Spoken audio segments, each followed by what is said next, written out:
Hey everyone, welcome back to cancer survivor Silja. आज हम बात करने वाले हैं कोलोन कैंसर में स्टूल किस टाइप का होता है, यानी कि कलर के बारे में बात करेंगे, कितनी बार तक जाना पड़ता है वो बात करेंगे, और कहाँ तक आपको डॉक्टर को दिखाना चाहिए और कहाँ तक स्टूल नॉर्मल है। इस सारी बातों में आज हम बात करने वाले हैं। तो आज का वीडियो फटाफट से स्टार्ट करते हैं। जैसे आपको पता होगा कि स्टूल कई टाइप के होते हैं, कई अलग अलग कलर के भी होते हैं और स्मेल के भी होते हैं, लेकिन यहाँ पर हम कोलोन कैंसर के बारे में बात करने वाले हैं। और मैं आपको ये भी बताऊंगी कहाँ तक आपको टेंशन लेने की ज़रूरत नहीं है और कहाँ पे आपको डॉक्टर को दिखाने की ज़रूरत है। तो सबसे पहले मैं आपको बता दूं, नॉर्मल इंसान को स्टूल पास करने में परेशानी बिल्कुल भी नहीं होनी चाहिए और वो इजीली पास रेगुलरली बेसिस पे होना चाहिए। और वो 2 से 3 बार तक, वैसे तो 2 बार ही होता है, लेकिन 3 बार तक अगर कुछ दिन तक जाना पड़ता है और फिर 2 बार हो जाता है तो इसमें टेंशन लेने की ज़रूरत नहीं है। अगर आप अपने डाइट में देखें, कॉन्स्टिपेशन हो रहा है तो कोई चीज़ की वजह से हो रहा है या फिर वो मतलब कोई अलग रीज़न की वजह से हो रहा है, वो भी आपको देखने की ज़रूरत होती है।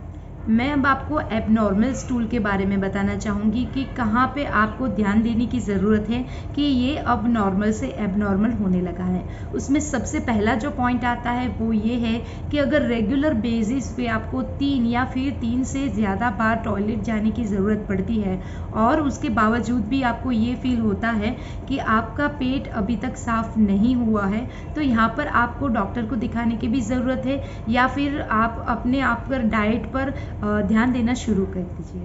उसके अलावा अगर मल पास करने में आपको ज़ोर लगाना पड़ता है या फिर स्टूल पास करते वक्त अगर आपको दर्द हो रहा है, तो ये भी एक एबनॉर्मल स्टूल की निशानी है जिसके ऊपर आपको ध्यान देने की ज़रूरत है। थर्ड जो पॉइंट है वो ये है कि अगर स्टूल का colour red, black, green, yellow या फिर वाइट रेगुलर बेसिस पे आ रहा है और आप अपने डाइट को भी देखिए, अगर डाइट में आपने कोई भी ऐसी चीज़ नहीं ली है जिसकी वजह से ये सारे कलर आ रहे हैं, तो यहाँ पर भी आपको डॉक्टर को दिखाने की ज़रूरत है। फोर्थ पॉइंट ये है कि बट ऑब्वियस अगर आपको स्टूल में ब्लड दिखाई देता है मिक्स हुए या फिर अलग से भी स्टूल पास करते वक्त भी अगर वहाँ से ब्लड निकल रहा है एनस से, तो भी यहाँ पर आपको ध्यान देने की बहुत ज़्यादा ज़रूरत है। अब हम कोलोन कैंसर के बारे में बात करेंगे। जैसे आपको पता है मैं खुद एक कोलोन कैंसर सर्वाइवर हूँ और मेरी ट्रीटमेंट अभी भी चल रही है। तो यहाँ पर जो भी क्वेश्चन पूछा है या फिर जो बात मैं करने वाली हूँ वो मैं टोटली अपने एक्सपीरियंस से बताऊँगी, या फिर मैंने जो अपने डॉक्टर को मैंने अपने क्वेश्चंस पूछे थे और वहाँ पर मुझे आंसर मिले थे, मैं उसी हिसाब से आपको आंसर देने वाली हूँ। यहाँ पर हो सकता है कि कोलोन कैंसर में किसी और पेशेंट के अलग सिम्टम्स हो सकते हैं, लेकिन बेसिकली यही सारे सिम्टम्स होते हैं। तो यहाँ पर मैं अपना पर्सनल एक्सपीरियंस शेयर करने वाली हूँ। मेरा जो कोलोन कैंसर है वो मई 2020 में डिटेक्ट हुआ था और जो मेरा बेबी है वो 2019 दिसंबर में डिलीवर्ड हो गया था। तो मेरा बेबी आई थिंक 5 या 6 मंथ का था तब मुझे ये डिटेक्ट हुआ था। उससे पहले एब्डोमिनल पेन मुझे रेगुलर रहता था, लेकिन प्रेगनेंसी का है या फिर वो एक कोई और चीज़ हो सकती है वो मैं आइडेंटिफाई नहीं कर पाई, तो वहाँ पर ये सारी चीज़ें हो गई।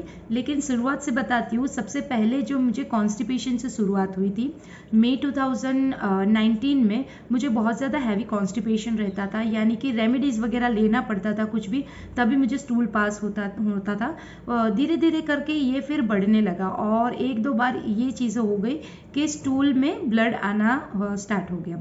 तो वहाँ पर भी मैंने डॉक्टर को दिखाया था। डॉक्टर ने बोला कि क्या आपने कुछ बाहर का खाया है या फिर आप 2-3 दिन बाहर गए हो, ऐसा कुछ होने की वजह से भी पास होता है ब्लड।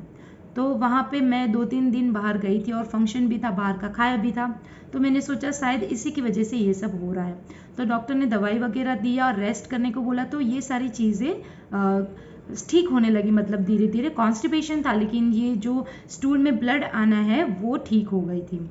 लेकिन फिर जब बेबी डिलीवर्ड हो गया उसके बाद से मुझे जो स्टूल है वो ग्रीसी आना स्टार्ट हो गया, भूख लगना कम हो गया। बेबी जब फीडिंग करता था तो भी मुझे इतनी ज़्यादा भूख नहीं लगती थी और जो स्टूल है वो बहुत ज़्यादा ग्रीसी आने लगा था। उसके बाद जो है वो धीरे धीरे वेट लॉस इतना ज़्यादा होने लगा, तो फिर जहाँ पर जाके मैंने अपने डॉक्टर को दिखाया तो उन्होंने बोला कि ये डिसेंट्री है। वहाँ पर वो भी आइडेंटिफाई नहीं कर पाए, क्योंकि शुरुआत में कोई भी ऐसे नहीं बता देता कि ये चीज़ हो सकती है, वो हो सकती है। उन्होंने जो सिम्टम्स देखे उसके हिसाब से उन्होंने मुझे डिसेंट्री बोला। लेकिन वहाँ पर भी ठीक ना होने की वजह से फिर बाद में जब स्टूल का रिपोर्ट करवाया तो वहाँ पर मुझे पता चला कि ये कोलोन कैंसर है। जहाँ तक मैं बताऊँ, शुरुआत में जब हार्ड स्टूल आता था तो वो तो रेगुलर जो हमारा स्टूल का कलर होता है वही होता था, लेकिन जब बाद में स्टूल जो है वो ग्रीसी आना स्टार्ट हो गया था, उस वक्त स्टूल का कलर रेड हो गया था। तो बट ऑब्वियस क्योंकि स्टूल में ब्लड भी पास हो रहा था तो स्टूल का कलर रेड आने लगा था। तो जनरली जो मेरा एक्सपीरियंस है, और कभी कभी स्टूल में ब्लैक कलर की भी आता था, तो जो मेरा एक्सपीरियंस है उसके हिसाब से कोलोन कैंसर में रेड एंड ब्लैक कलर का स्टूल आना कॉमन है। उसके अलावा अगर बात करें तो जब मुझे कॉन्स्टिपेशन रहता था तो मुझे 3 से 4 बार तक टॉयलेट में जाना पड़ता था रेगुलर बेसिस पे, और तभी भी मुझे ऐसा फील होता था कि जैसे पेट अभी तक पूरी तरह से साफ़ नहीं हुआ है। लेकिन फिर धीरे धीरे भूख लगना भी कम हो गया, लेकिन स्टूल जाने के लिए मुझे ज़्यादा बार जाना पड़ता था। तो वहाँ पर आपको शायद यकीन नहीं होगा, लेकिन जब मेरा कोलोन कैंसर डिटेक्ट हुआ उससे ठीक पहले जो वीक है पूरा मैं टॉयलेट में आई थिंक 12 से 15 बार जाती थी, और वहाँ पर भी मुझे पूरी तरह से पेट साफ होने का लगता नहीं था। मुझे लगता था अभी तक मेरे पेट में कुछ है, मुझे पेट साफ नहीं लग रहा था।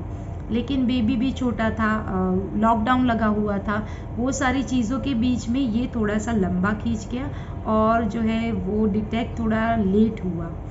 इसके अलावा अगर हम बात करें, और लास्ट में मैं आपको बताना चाहती हूँ, एक व्यूअर ने पूछा था, मधुस्मिता जी ने, कि आप कोलोन कैंसर के स्टूल के बारे में बताएं। तो अभी मैं बता देती हूँ कि स्टूल का कलर रेड और ब्लैक हो तो आपको ध्यान रखने की ज़रूरत है। वेट लॉस अगर सडन है, यानी कि कोई भी डाइट नहीं, एक्सरसाइज भी नहीं, और 1 महीने में 15 से 20 किलो वेट लॉस है, तो आपको बिल्कुल वहाँ पर बिल्कुल भी ध्यान देने की ज़रूरत है। उसके अलावा नींद कम हो जाती है, भूख भी कम हो जाती है, और वॉमिटिंग की भी इच्छा होती है।